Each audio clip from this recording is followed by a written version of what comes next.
before we get into the video, I just want to say we've got a winner for the shirt giveaway for this month. It's Matty WWE 90. Congratulations, Matty. What we're going to do is we'll drop you a message on the message board and get you to get in touch, and we'll sort out then you get in your tops. Obviously, you can pick between the home, away, or fur kit, any size you want. And so congratulations on that. And we'll be doing another competition in about 3 weeks' time. So keep your eyes peeled for that one. So yeah, congratulations to you, Matty. So the news has come out regarding the sponsorship and the naming rights for London Stadium.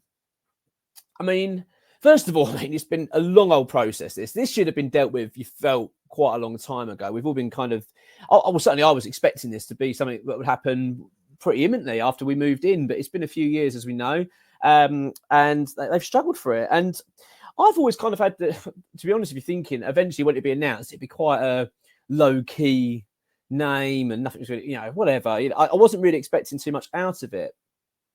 But it appears that West Ham as a brand, the growth of the club over the last few years, is really starting to take shape now, because the news has now come out that Allianz are leading the race for the naming rights for the stadium.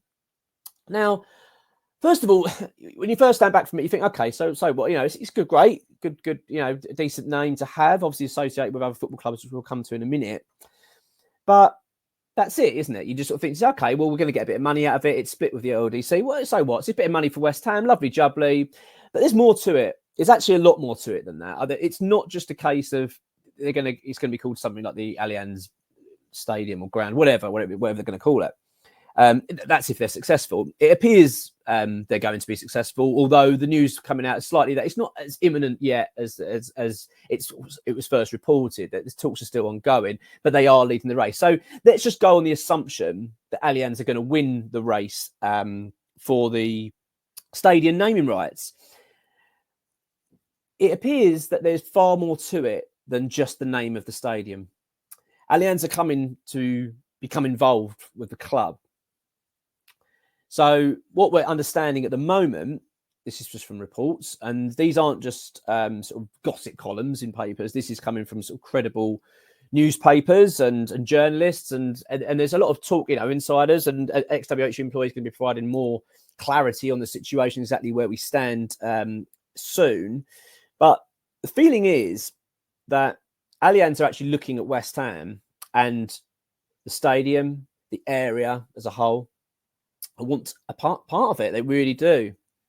I mean, first of all, Allianz. So they're a huge financial services company, predominantly based in Germany. I think their head office is in Munich, and then they've recognised globally, offices all over. Huge company. But if you go onto their website, they've actually got a page dedicated to their stadiums and their interest in sport. So they're a very proud business, and they're very proud of their connections with these football clubs and what they offer. And it's not just, as I say, it's not just a naming rights. They don't see themselves as someone that just puts their sticker on it and that's it. They are someone that likes to help the local community, the local area. And it's now coming out with regards to their interest in the London Stadium, in that they want more than just that. They want to be involved with West Ham. They want to be involved in the area in terms of Stratford, the Queen Elizabeth Park, and all these things, which is starting to, well, it certainly raises the bar a little bit in terms of what's happening here. West Ham, you feel now, are starting to go on a bit of an upward trajectory in terms of our brand and how we're recognised, which is understandable considering the fact that we're now 3 years on the spin on European football, and in that time we've lifted the European trophy. As we speak this season, we're top of the league in of our group, in the Europa League. So set to play knockout stage football next year.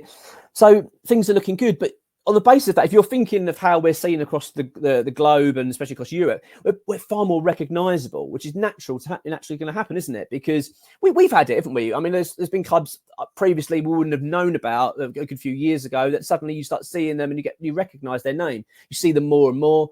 It becomes more attractive. I think that really, the players we brought in reflect that of recent years.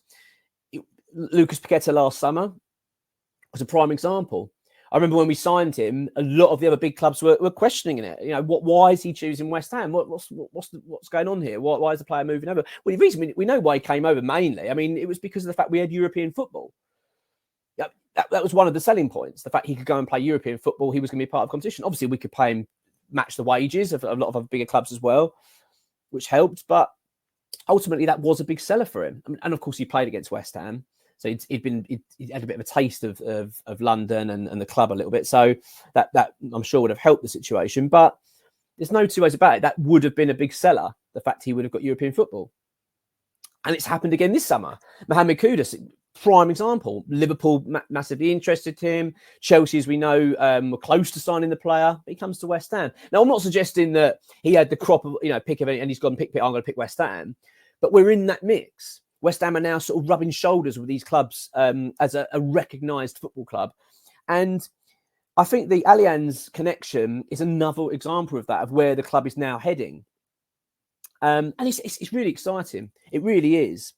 I genuinely get the feeling that if this Allianz deal goes over the line, this could be one of those big steps for the club in going forward, especially if they're going to line themselves up to be the club's main sponsor. Now, that's the news that's starting to come out, that's what they'd want to do. So that's my point in terms of they want more than just sticking their name over a stadium. They want a piece of the football club. They want a piece of Premier League. Because if you look at their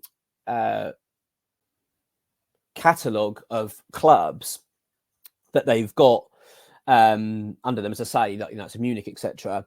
They've got all scattered all over the globe. They've got these in the leagues of football. So Premier League is sort of their next one, and it looks like West Ham is the target. The other interesting thing as well, of course, is the Qatari interest in the football club. Now, we talked about this enough, but again, this kind of helps us, I think, in terms of that attraction for bigger ownership. I'm not going to debate of the oil money and that kind of stuff. I'm just talking. I'm not saying I desperately want Qatari ownership necessarily. What I'm saying is, though, that these sort of connections, and if West Ham were to say, if Allianz were to come into the club and say, yeah, look, we're going to have the naming rights for the stadium, we also want to have the sponsorship for the football team in terms of the main sponsor, then these sort of things help the brand. They help the likes of the Qataris, etc. These big businesses look at West Ham and think, oh, do you know what? We want a piece of this. There really is a feeling that there's more to this connection with Allianz than it on the surface of it straight away. Because, as I say, first of all, you just think, okay, well, it's just name rights to stadium. So what? That's not a big deal. But I think there is. I think this is a really big deal. This could potentially be massive for West Ham. And it's an exciting one. It really is. I genuinely sit back and think, well, let's just see how this plays out. But and the other interesting part, finally, as well, is the Queen Elizabeth Park. So we know that there's a lot of Qatari ownership in terms of the buildings around the area and things like that. We're talking about the Sphere as well, the Sphere in Stratford, which I think is close to being approved, which is going to be very, very big and globally recognised. I mean, this is something that you see in the press quite a lot. You just feel there's a lot going on. There's a lot happening at the moment, just surrounding the club. Not necessarily directly at West Ham at the moment, but you get the feeling that this is the way where it's heading. And this is what the ownership of our club would have wanted. They want the brand to be there, so that the big players in the world that want to slice the Premier League look at West Ham as a real credible option. And I genuinely believe that if the Allianz deal gets over the line, which it looks as though it will, then we could be really in for a very interesting future.